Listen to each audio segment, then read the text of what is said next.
Hello friends, welcome to your reading. My name is Paul. I'm so glad you could make it. Be sure to hit the like button if you enjoy these videos. It really does help out the channel. Now this is a message for Cancer. Try to be open and receptive to whatever may come through during our time together. I am merely the messenger, and I ask you to connect directly with each of these cards and use your own intuition to take you beyond the details that I provide. And remember, Cancer, that the most important part of any tarot reading is you. And we start with the Nine of Cups.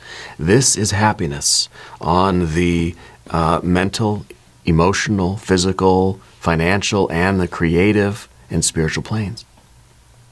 Yeah. I feel like right now in your life you have the opportunity to do a lot of things that make you happy. And, well, I guess we have to ask, what does happiness mean to you? In the life that you're leading now, what would be some things that cause joy and bliss and happiness and satisfaction for you? What does abundance look like? What does happiness look like for you? Right now you have this energy that can manifest this happiness. Let's put this card into a little bit of context. Let's see how this is coming about. What else we need to know? We've got the Lover's card. Interesting. Okay, we've got a Ten of Cups. We've got the Devil energy behind you. We have a Knight of Cups. This is one of your Cancer power cards. The Knight of Cups represents the Cancer energy in action. I feel like you're following your heart. I feel like you are following your bliss. Now we have a Knight of Swords. We have the Temperance card. We have an Eight of Wands, a Ten of Wands, and the High Priestess. This is awesome. Very good. Let's select the mystery card, bonus card, confirmation card. This is a random card from the Smith-Waite Tarot. This is the factor infinite and unknown. We're going to set this down right over here. And we're going to put Michael Scott right on top, world's best boss. We're not going to look at that card until the very end, but it will tie everything together and give us the confirmation that we need at the end of the reading. If at any point during this message you feel like you might know what that card is, please put your prediction down in the comments below. Okay, let's look around the room here. We've got major arcana. We've got fire and fire. We've got water, water, water. A little bit of air. We don't have any earth cards, okay? Because it doesn't really matter what you're doing. What matters is that you are following your bliss, that you are following your destiny. If you want to be happy, you've got to make the choices to go all in on this Lover's energy here, okay? If you make the commitment to something, whatever it is, this could be a romantic commitment, this could be committing to a job, committing to an exercise routine, this could be committing to a new vocation, a hobby, a sport, a martial art, something. A creative project, committing to a spiritual path. You're committing to yourself. You're committing to your happiness. If you commit to it, you will achieve it. If you commit to it and you put in the work, this happiness is yours. You're chosen to be, to be happy, to be successful, to be satisfied, to be blissful, to be content, to feel the abundance in your life. It's a mission only you can accomplish, right? It's something that you have to, as we see on the path of the serpent here, we got the fire energy. It's something that we're going to need to work toward. We're going to need to shape and mold this universe of ours. Okay? I think you have dreams, and you're going to accomplish those dreams. The Lover's card is you committing to those dreams. The Lover's card is always a choice. Yeah. Always a choice. And it really is it's a choice that only you can make. No one can be happy for you. No one can create happiness for you. I think that when we put our happiness in someone else's hands, it's never going to work out right. It's going to cause us anxiety. It's going to give us problem after problem after problem. Okay? The only one that can create happiness for you is you. And you have to commit to this. So really, this is about self-love. This is choosing to be a happy person and do the things in life that are going to create that life for you. Okay? I believe you have a holy quest. I believe that this is you taking on this holy quest. The Lover's card is you saying yes. Without a doubt, yes. Right? Maybe there is a proposal on the table for you.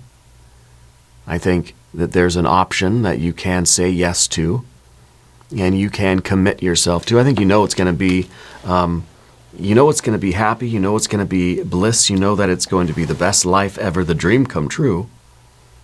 But I'll tell you, it's a long way from a 9 of Cups to a 10 of Cups. You got to go through the fire. You got to go through the challenges. You got to work at it. You got to build it. You got to trust in the process. It's not easy. Just because we see all this water energy here, it seems easy, right? It seems like you identify what you want it bad enough, you wish for it, and you get it.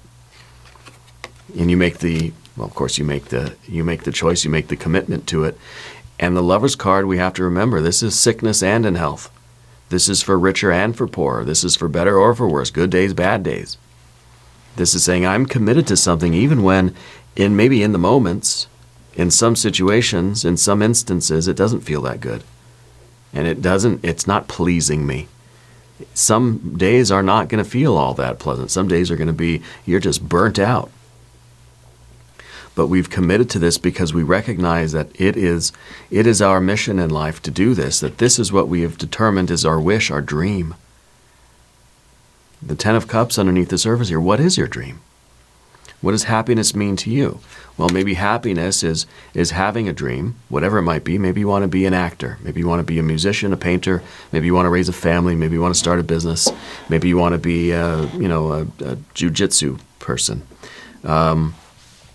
Maybe you want to work in healthcare. Maybe you want to be a doctor or a lawyer or a nurse or a first responder or EMT.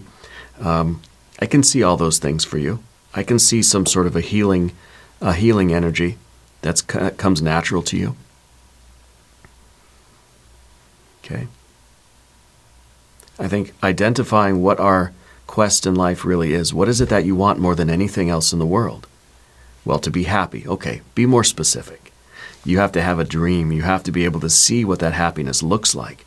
The Knights of the Tarot are always looking at the future. So when we have a Knight of Cups, it's basically asking you, what do you see in your future? Well, it's kind of asking you, what do you want? Where are you? What are you doing? Who are you? Down the road, what's your long-term kind of vision? Oh, I want to be happy. Okay, that's pretty vague. But we know that. We kind of all want that. What all the Knights are looking at is the 10. Right? Knights are looking at the 10. Knight of Wands looks at the 10 of Wands. Knight of Pentacles looks at the 10 of Pentacles. The Knight of Cups is looking at the 10 of Cups. You have to be able to visualize your dream coming true. You have to see it in your mind's eye, feel it in your bones, feel it in your heart and your mind and your body. What would it look like? What are the details? What are you wearing? What color is the wallpaper? Right? Get out a sheet of paper, get out a pencil, write it down, draw the picture, paint the picture. Okay? Because this is going to be your quest in life, to create that, to take that painting that you've made and manifest it, make it real. But we don't have the earth energy right now because we haven't yet built that life. I think right now we are making the commitment, the lovers, committing to yourself. This is self-love. Well, it could involve another person, of course. It could involve a job, a vocation, a new sport, or a new creative project, or, there are going to be a lot of projects, okay? But this is a commitment to your own well-being, your own health and happiness, your own bliss and abundance. You're committing to your dream, and you're visualizing that dream. You got your pets, your plants, your people, whatever it is. This is that ultimate bliss and satisfaction of life. And maybe we don't know what it looks like yet. That's why there are no pentacles. There's just cups. We know the feeling. I know what it's going to feel like. It's going to feel like I have everything I need and I don't need anything else. It's going to feel like I've eaten just the right amount of food at the buffet and I'm not hungry. I am content. I am in bliss. I am just loving the moment. There's nothing I want, nothing I need, nothing I want to do. I'm just perfectly at peace with where I am. Perfectly happy and content and grateful. Okay? And I think you're somebody who just wants to have that life where there's no struggle, there's no striving, where there is no 10 of wands, right? 10 of wands is the position we don't want. We don't want to just feel like we are burdened with life and we are carrying all the weight of life on our own shoulders by ourselves. There's no one else around. There's no pets, there's no plants, there's no people here. You're alone. Your pets and plants and people are far away in the corner of this picture. We want the 10 of cups. Okay. So in a way, I feel like you want a life where you just can be happy and satisfied with what you have. You know, and very often we have to strive to get that. So it's sort of a catch-22. It's like, I just want peace and contentment. I feel like I got to go strive and get it. You know, and that's the 9. It's the difference between a 9 and a 10 of cups. The 9 of cups is more like the dopamine. I get rewarded. Every time I put a trophy on the mantelpiece, I feel good. I get a hit of really ecstatic feeling, you know. Makes me want to go and strive some more. And the 10 of cups is more of the serotonin. It's just kind of like the be here now energy where I don't need anything.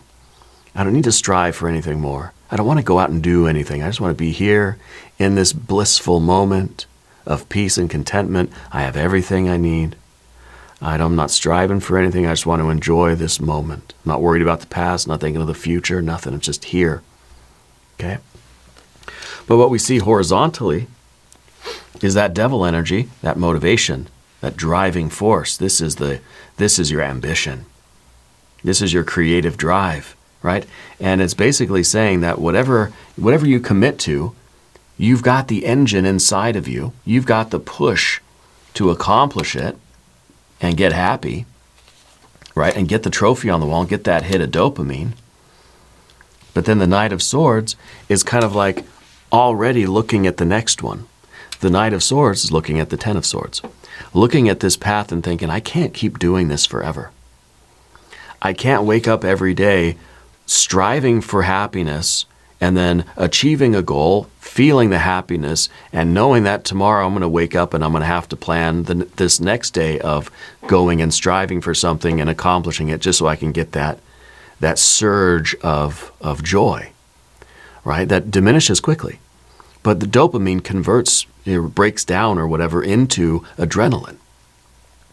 So we get motivated, right? We accomplish a goal, it feels good, makes us want to go accomplish another one. I think you're realizing that this is a cycle that we can't do this indefinitely. At some point, I just want to be content with what I have and not need anything more, not have anything to strive for. At least for a moment. I would like to have this peace and contentment within me. But what if this is the process that does give you peace and contentment? What if you want nothing more in your life than to wake up and feel driven and feel committed to achieve a goal and to have the Knight of Swords, which is thinking about the future, and the Knight of Cups, which is thinking about the future? Okay. I think for brief moments we can feel this. We can pause all of this stuff and just feel this. And just feel content. Feel in the moment, I don't need anything. I think we need to practice this kind of serotonin here and now sort of energy. We need to practice this, and maybe it's through gratitude. This card's about appreciating what we have.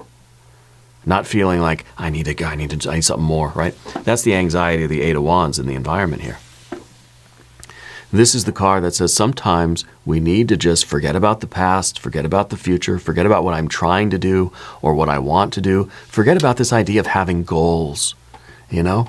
I know this is you're probably turning the video off right now. I can hear everybody clicking off. For a moment, I'm just saying for a moment, to not care about that stuff. For a moment, just be content and peaceful. In a moment of gratitude, in a moment of bliss, where I don't need anything, I'm not worried about anything, I'm not anxious for anything, I'm not a knight on a quest for the Holy Grail, I'm just here having lunch with my family. I'm just here breathing in the oxygen, sitting on the grass with the clouds over my head or something, Just being content in that moment. It's a practice. It's a practice of contentment and a practice of gratitude. It's not something that comes naturally to everybody. We're spiritual, beings, but we also have this human side of us. And that human side of us is ambition. We've got the devil energy. What does the devil energy represent? The human drive. That part of us that is all just human earthly beings, striving, motivating us, right? I mean, it's what our ancestors did. We had to strive toward things, and that's how we make progress. That's how society goes on. That's how we build buildings. That's how technology advances. That's how we were able to survive thousands of years ago and sort of propagate the species and build things and grow and evolve and thrive, So it's through having goals. You got to have goals, right? Having goals allows you to see the beauty of ongoing manifestation, the beauty of creation, the beauty of multiplicity, the beauty of the many. Not having goals, not striving. Now we should probably consult the Tao Te Ching on this too. Not having goals, not striving for anything, not having desires, allows us to appreciate the unmanifest, appreciate the infinite, appreciate the moment. This moment, we're just having lunch with my daughter. Nothing else matters. Nothing else exists but this. There is no creation or destruction. There is no process of manifestation. You're attaching to something that is infinite and is beyond that manifestation and that process, right? It's just this infinite moment where everything is perfect, nothing will come, nothing will go, nothing will change. Of course, we know that it's only temporary. We know that that state of bliss or of nirvana, of samadhi, or that state of contentment is a very fleeting thing. Because we all know, just the simple fact that we're alive, we're Homo sapiens, I think most of us, we know that everything is temporary. We know that because I'm living in a fleshy body, this fleshy body will eventually fall apart. It's starting to a little bit already. We know that this moment is not going to last forever. But in the moment, we can sort of pretend it's going to last forever. In this moment, right, we can just be happy and content. We have to practice it. It's very easy to just be aware, I gotta strike while the iron's hot. I gotta get while the getting's good. I have this energy, this drive. I got to accomplish some goals. Tomorrow I gotta wake up, I gotta go hardcore. I gotta grind away at life, and I've got to accomplish goal after goal after goal after goal after goal. Because it's fleeting. Because whatever I earn today is going to be spent tomorrow. I got to go out and earn again, right? You can't just get one paycheck and be like, I'm done. No, you got to earn another one next week. Bills are going to keep coming, Everything is temporary. Everything is in a constant state of flux. What if for just a brief moment we practice getting out of that? Whether it's a moment of just being out in nature, being with your friends or your family, meditation, contemplation, prayer, worship, if it's just a moment where we can take ourselves out of that striving devil energy. I love the devil energy. It's one of my favorite cards. It's that Capricorn energy, that driving force. You put the devil, the goat in front of a mountain, it's going to climb the mountain. There's always another mountain to climb. There's always another quest. Okay? What if we took a moment, what if this Holy Grail that we're after, for just one moment we can actually enjoy it and allow it to heal us? And have a moment of just, silence, stillness. I should do a video where we're just sitting here in silence. We're just quiet, just sitting here, eyes closed. We can just meditate together. It'd be a very quiet video. But I think it would be good for us.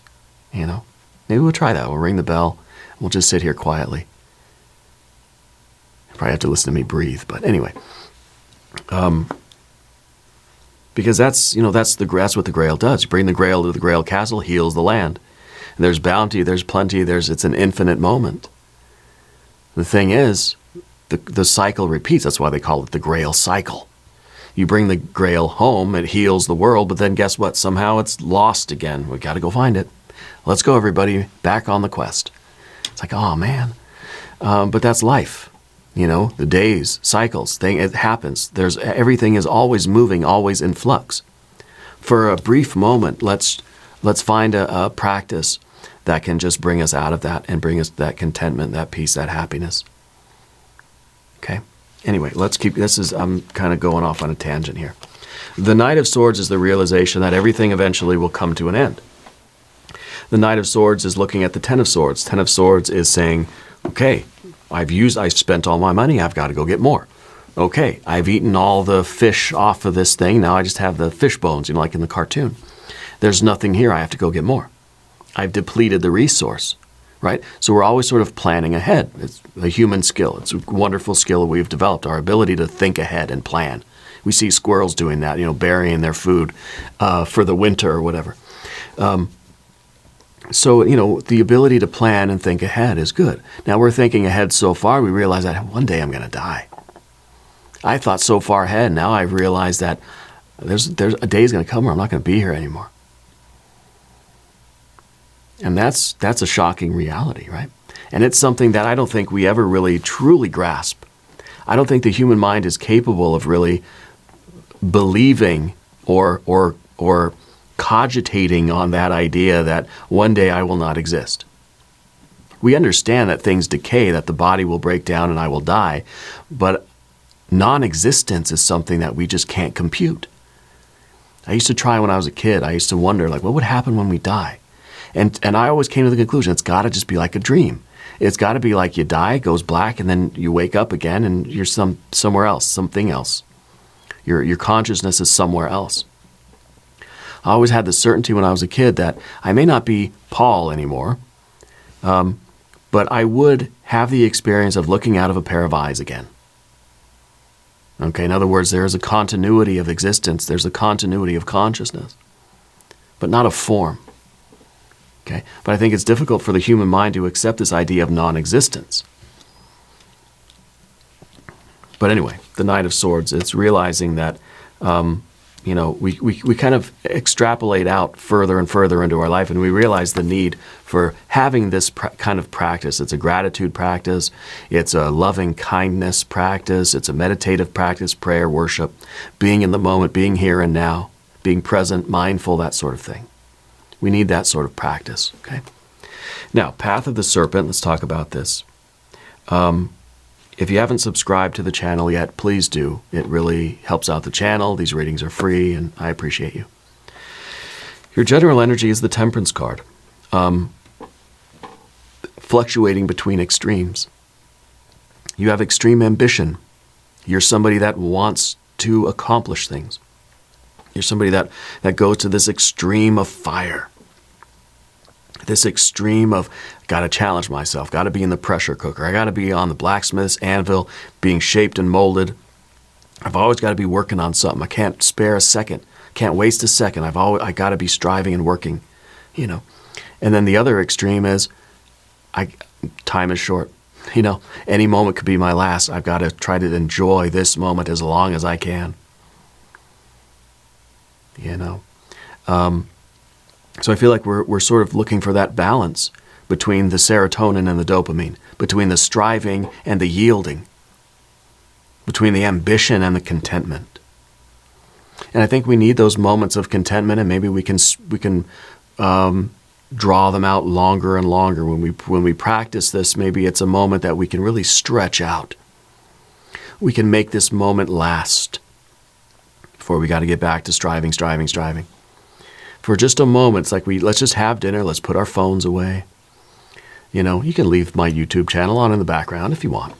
But, in seriousness, we're in the moment for just 5 or 10 minutes. And then, yeah, we'll go back to, scrolling and striving and accomplishing goals and all, working hard and all that good stuff. But we need to have those moments where we can disconnect and be in the infinite. Okay. So looking for balance, looking to stretch out, looking for a more proportionate mixture of striving and yielding or ambition and contentment. I feel like the contentment needs to sort of get a little bit more space, in our consciousness. The Eight of Wands is an anxiety, it's a swiftness, it's the rapid pace of life. This is like no matter where I go, there are javelins flying toward my head. It's a lot of anxiety, right? This, of course, is the opposite of that. This is like, there's no worries at all. I'm not afraid of anything. I'm not anxious about anything. I'm peaceful, and I'm grateful, and I'm content. It's something we got to practice, remember. We have to, if we want to get good at it, we got to keep trying, even though we may try, and it may be 1 second before I'm anxious about something again. I managed to just sit still for 5 seconds, and then suddenly I'm worried about the future or worried about the past or thinking of everything I got to do later. We got to keep at it. We got to work at it. It'll work if you work it, So the Eight of Wands is this feeling that I just cannot slow my mind down. I can't slow my ambitions down. I got 1 million goals. Like I fired 20 arrows at 20 different targets. Now I got to go check the targets. I'm a busy guy, right? We got to find those moments because what we're aiming toward really is burnout. What we're aiming toward is exhaustion, depletion, coming to the end of our physical existence and realizing that I was never done carrying the wood, It's in a way, it brings back that idea. I think it's a Zen phrase. Before enlightenment, I chop wood and carry water. After enlightenment, I realize that's all I want to do is chop wood and carry water. But there's a contentment. There's not an anxiety about it. It's not something we feel we have to do. It's just like there's a peace in it. Okay? But the Ten of Wands in this position, I think, is reminding us that we can be striving for things all the way until our last day. And we're going to run out of time on this earth before we run out of things to do. Goals, before we run out of strivings and goals and tasks and to-do list, right? The to-do list is going to keep growing. We're going to run out of time in this physical existence before we run out of our to-do list. So it doesn't matter, in a way, if I take 5 or 10 minutes here to try to have this transcendent feeling or this infinite moment, this infinite here and now kind of moment. The work will always be there. Okay? When we get to the end of our days, are we going to say, oh gosh, I left so many things on my to-do list. That's my regret. Or are we going to say, man, I really wish I would have spent more time with my family. I wish I would have had more moments of connection, more moments of bliss, And so I think we got to follow our intuition a little bit here. We've got the High Priestess at the end here. And the High Priestess is trying to lead you toward your happy life. The High Priestess is always, always, always trying to take you by the hand and lead you toward the Empress, your best life. Real happiness and peace, having a balance of life, having work to do, but having peace. It's like chopping wood and carrying water still, but feeling a contentment and a peace with that, not an anxiety. The High Priestess is always leading you to your best life. This represents your intuition, represents the light from heaven, represents the message from your higher self, true self, or from the universe. It is that universal light, that spiritual light that is guiding you. Okay? It's the light coming from the lighthouse. And that light is illuminating a lot. Let's look at the mystery card. Maybe the Empress. Yeah. I don't know. Maybe the Empress. If you have a prediction, put it in the comments. Let's see. Ace of Swords. Ace of Swords is clarity. We're using that light from the high priestess. That lighthouse is shining into us. The light is coming in. And it's illuminating what's real and what's important and what's truthful for us. And we're having a moment of sort of clarity. Yeah, a moment. This to me is a moment of enlightenment. It's kind of like we've got our antenna on. We're tuned into this spiritual light. And we're receiving the message loud and clear. If the magician is the messenger, Hermes, Mercury, the messenger of the gods. If the magician card is the messenger, the high priestess is the message. And this is your ability to receive the message. Yeah. So this is a confirmation that we need to tune in to what Spirit's telling us. Maybe Spirit's telling us, slow down. Maybe Spirit's telling us, hey, there's always going to be work to do. There's always going to be stuff to do. Try to enjoy the moments. Try to enjoy the moment where you are working. Even when you're in the middle of doing the grueling activity. Don't be thinking of, later on I can sit down on the couch and watch Dove and Serpent Tarot. You should be watching it while you work. But be in the moment. Be like, I'm working hard and my body hurts. My muscles are sore. I'm sweating. But this is the work I'm doing. And trying to chop wood and carry water and have that be enough in that moment. Being present, really, right? So the high priestess is the message. This is your ability to receive the message. Okay? Message received. Now we're going to do an extended reading. We'll do an I Ching reading. We'll do some oracle cards. There's a link up top and there's a link down below. New readings for Cancer, Tuesdays and Fridays. Be sure to watch both readings. If you haven't subscribed to the channel yet, please do. These readings are totally free. Leave a comment and let me know where in the world you're watching from. I want you to know that you're the most important part of Dove and Serpent Tarot. I thank you and I love you. And we're all in this together.